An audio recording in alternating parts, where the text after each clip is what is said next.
वाराणसी की ऐतिहासिक दाल मंडी अब विकास नहीं बल्कि विनाश का मैदान बनती दिख रही है। सपा सुप्रीमो अखिलेश यादव ने प्रेस कॉन्फ्रेंस कर भाजपा सरकार पर सीधा और तीखा हमला बोला है। उन्होंने सरकार के फैसलों को हेरिटेज डेवलपमेंट नहीं बल्कि पॉलिटिकल डिमोलिशन करार देते हुए कहा कि भाजपा जानबूझकर दाल मंडी के व्यापारियों को निशाना बना रही है। अखिलेश ने सवाल उठाया कि जिस वाराणसी को क्योटो बनाने का सपना दिखाया गया, अब वहां डर का माहौल क्यों है? कारोबार बढ़ना चाहिए था, वहां रोजी रोटी छीनी जा रही है। अखिलेश यादव का आरोप है कि भाजपा इस इलाके में चुनावी हार के डर से बाजार और व्यापारियों पर दबाव बना रही है ताकि राजनीतिक फायदा उठाया जा सके। उन्होंने कहा कि ये विकास नहीं बल्कि लोगों को उजाड़ने की सुनियोजित साजिश है। सपा सुप्रीमो ने साफ कहा कि भाजपा जनता को डराकर शासन चला रही है। इसी बहाने आपसे मिलने का मौका मिलता है। आज हमारे साथ चंदौली और बनारस के सांसद हमारे साथ हैं वीरेंद्र सिंह जी, समाजवादी पार्टी के जिलाध्यक्ष, समाजवादी पार्टी के कई साथी जो संगठन के हैं, चुनाव लड़े हैं, और हमारे महत्वपूर्ण कार्यकर्ता जो आज यहां पर आए, साथ में उनके। दाल मंडी बहुत ही हिस्टोरिकल जगह रही है। उस बाजार के कुछ व्यापारी साथी आए हैं, लेकिन वो दुख तकलीफ सभी जो व्यापारी हैं उनकी लेकर के आए हैं। जिस तरह से लगातार पिछले कई महीनों से, या यूं कहें कि कई साल से उनके ऊपर सरकार की तरफ से जो सरकार का फैसला, उसकी वजह से संकट आया है। ये कोई हिस्ट्री बचाने का या हेरिटेज को बचाने के लिए योजना नहीं बनी है। बीजेपी के लोगों की तरफ से जो योजना बन रही है, कोई यहां हिस्ट्री बचाने के लिए नहीं है, ना हेरिटेज बचाने के लिए है। ये पॉलिटिकल डिमोलिशन होने जा रहा है। ये पॉलिटिकल अप्रोच है उनकी, और पॉलिटिकल अप्रोच इसलिए है क्योंकि वो चुनाव उस बाजार से या उसके आसपास जीत करके नहीं जा पा रहे हैं। अगर उन्होंने कोई एग्जाम्पलरी काम पहले कोई किया होता, बनारस को क्योटो के बराबर खड़ा करने के लिए, क्योंकि हमने आपने जो तस्वीर या जो विजन देखा, और खुशी तो तब हुई जब ये विजन आया कि हम वाराणसी को क्योटो बनाने जा रहे हैं। क्योटो वो रिलीजियस हेरिटेज सिटी है, जापान की, जहां न जाने कितने टूरिस्ट जाते हैं। वहां की सफाई, वहां का पहुंचने का जो इंतजाम है, वहां की पार्किंग, वहां की फैसिलिटीज, वहां की और जो एमिनिटीज होती हैं, वो वर्ल्ड क्लास ही नहीं, वर्ल्ड क्लास से ऊपर के स्टैंडर्ड की हैं। तो जब ये बात कही गई कि वाराणसी को क्योटो बनाया जाएगा या क्योटो के तर्ज पर उसका विकास होगा, और मुझे याद है हम लोगों को भी भरोसा इसलिए आ गया क्योंकि उस समय के जो प्रधानमंत्री थे, उनके साथ हमें भी भोजन करने का, खाना खाने का मौका मिला था, तो भरोसा और बढ़ गया। लेकिन इधर देख रहे हैं कि लोगों को परेशान किया जाए, कैसे किया जाए, तकलीफ कैसे पहुंचाई जाए, उनका कारोबार कैसे छीना जाए, उनको अपने डर से, अपने सरकार की ताकत से, सरकार के डर से कैसे डराया जाए, जिससे वो अपनी मांग भी न मांग सकें। और अपने प्रोजेक्ट को पूरा करने के लिए, पॉलिटिकल प्रोजेक्ट के लिए, कोई डेवलपमेंट प्रोजेक्ट नहीं है, पॉलिटिकल प्रोजेक्ट को पूरा करने के लिए डिवाइड एंड रूल का रास्ता अपना रहे हैं कि ऐसा माहौल बना दो कि उन्हीं के बीच में मतभेद हो जाएं और कोई ना कोई एडवांटेज उठा ले। इसलिए हमारी मांग है कि ये पॉलिटिकल डिमोलिशन कंप्लीटली रुकना चाहिए। और दुनिया में तमाम देश हैं जहां पर वहां की सरकारों ने हेरिटेज, हिस्ट्री या अपने बाजार को संरक्षण कर करके जो आने वाले लोग हैं, कारोबार करने वाले लोग हैं, उनको सुविधाएं दी हैं। अगर इन्होंने न देखा हो वो इलाके, तो एक बार को हम सुझाव भी देना चाहते हैं। हालांकि हमारे मुख्यमंत्री जी सिंगापुर में स्पेन ढूंढ रहे थे, सिंगापुर में स्पेन। तो मैं कहूंगा कि दुनिया की जो टूरिस्ट सिटीज हैं, किस तरीके से उन्होंने अपनी गलियों को संरक्षण रखा। 2 लोग जा सकते हैं, पूरा बाजार है, दुकानें हैं, 2 लोगों की चलने की रास्ता है, तब भी उन्होंने उसको डिमोलिश नहीं किया, वही हेरिटेज का संरक्षण किया।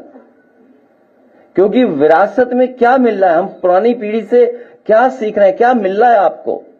यहां बहुत सारे कारोबारी जो हमारे पास 1-2 हैं, जो वो कह रहे हैं कि दादा परदादा से उनकी दुकान है, कई वर्षों से वो दुकान में काम कर रहे हैं और कोई बहुत बड़ा कारोबार नहीं कर रहे हैं। मुझे याद है किसी साथी ने यह भी बताया कि पुरानी जो दुकानें हमारी थीं, उस समय सरकार ने जो आश्वासन दिया था कि उनके लिए रास्ता दिया जाएगा, लेकिन रास्ता नहीं दिया गया, इससे पहले जो जहां डिमोलिशन हुआ था। इसलिए भाजपा दाल मंडी वालों को दाल की तरह दले नहीं। दाल मंडी वाले हमारे कारोबारी व्यापारियों को उन्हें सम्मान दे, उनका संरक्षण दे। आप मुआवजे में दूसरी दुकान तो दे सकते हैं, लेकिन बाजार कैसे दोगे आप? और जो लोग तैयार ही नहीं है तो आप उनको जबरदस्ती क्यों छीनना चाहते हैं? आप दुकान दे दोगे, ग्राहक कैसे दोगे?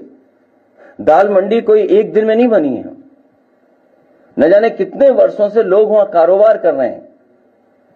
तो दुकान देने की तो बात करो, लेकिन ग्राहक कैसे आप दोगे? और एक दुकान बनाने में पीढ़ी जमाने लग जाते हैं। एक दुकान को जमाने में जमाने लग जाते हैं और ये चाहते हैं उसको तोड़ करके हटा दें, और एक पल में ये तोड़ना चाहते हैं। और सबसे बड़ी बात तो यह है कि भाजपाई जो नेगेटिव है, नकारात्मक है, संकीर्ण सोच है, वो कैसे चौड़ीकरण की बात कर रहे हैं। चौड़ीकरण भाजपा की संकीर्ण सियासत की साजिश है, ये साजिश कर रही है। ये चौड़ीकरण जो कर रहे हैं, ये भाजपा की संकीर्ण सियासत की साजिश है। ये एक विरोधाभास भी है, क्योंकि संकीर्ण बहुत नकारात्मक सोच वाले वो चौड़ा करने की बात कर रहे हैं। किसी की जीविका छीनने का अधिकार कब से मिल गया इनको? और भाजपा वाले अपनी ताकत का इजहार करना चाहते हैं अधिकारियों के माध्यम से। ये जो जीत या जो ये अधिकारियों के माध्यम से दबाव बनाना या मैसेज देना, डराना धमकाना, ये कितने दिन चलेगा? आज हम और आप लोग बैठे हैं तो और दिन कम हो गए हैं। पहले बैठे थे तो न जाने कितने दिन थे, 20-25 दिन और कम हो गए। तो हर दिन कम हो रहा है। और इन्होंने कोई ऐसा एग्जाम्पलरी काम किया हो तो बताएं। समाजवादी सरकार में मॉल बना था लखनऊ में, वो बेच दिया इन्होंने। ये तो बेचने वाले लोग हैं। कहीं ऐसा तो नहीं कि ये बड़े बड़े लोगों से मिलकर के कोई बहुत बड़ी साजिश कर रहे हो। वर्णा जैसी नदी को साफ रख करके और वाराणसी का ट्रैफिक कैसे कम हो, उसके लिए जो रिवर फ्रंट की तैयारी थी वो भी इन्होंने रोक दी। अब कभी कभी सोचते हैं कि कुछ लोग तस्वीरें चलाते हैं कि वर्णा नदी पे हम ये डेवलपमेंट करने जा रहे हैं, जबकि जो प्रोजेक्ट उस समय बना था उससे वर्णा नदी साफ भी हो गई होती, लोगों को आने जाने का रास्ता मिल जाता, पार्किंग की जगह मिल जाती। और मुझे खुशी इस बात की, आज दोबारा बात दोहरा रहा हूं मैं।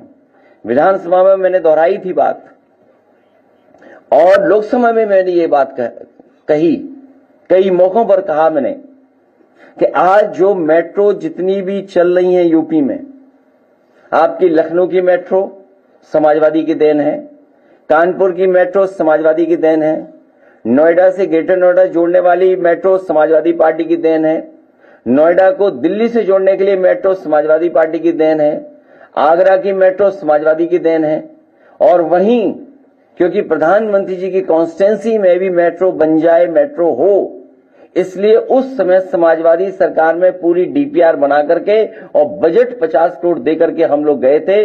और अगर समाजवादी सरकार बन गई होती तो वाराणसी में भी मेट्रो होती, और मेट्रो बनने के बाद आपको किसी भी गरीब की दुकान या इस तरह का डेमोलिशन का फैसला नहीं लेना पड़ता। अगर कोई बनारस में रोका है मेट्रो को, उस डेवलपमेंट को किसी ने रोका है, तो वो भारतीय जनता पार्टी है। जो ये परेशान किया जा रहा है दाल मंडी में, वो केवल अपना वोट सीधा करने के लिए।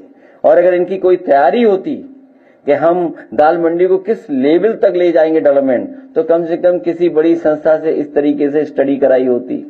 हालांकि ये दूसरे शहर की स्टडी है।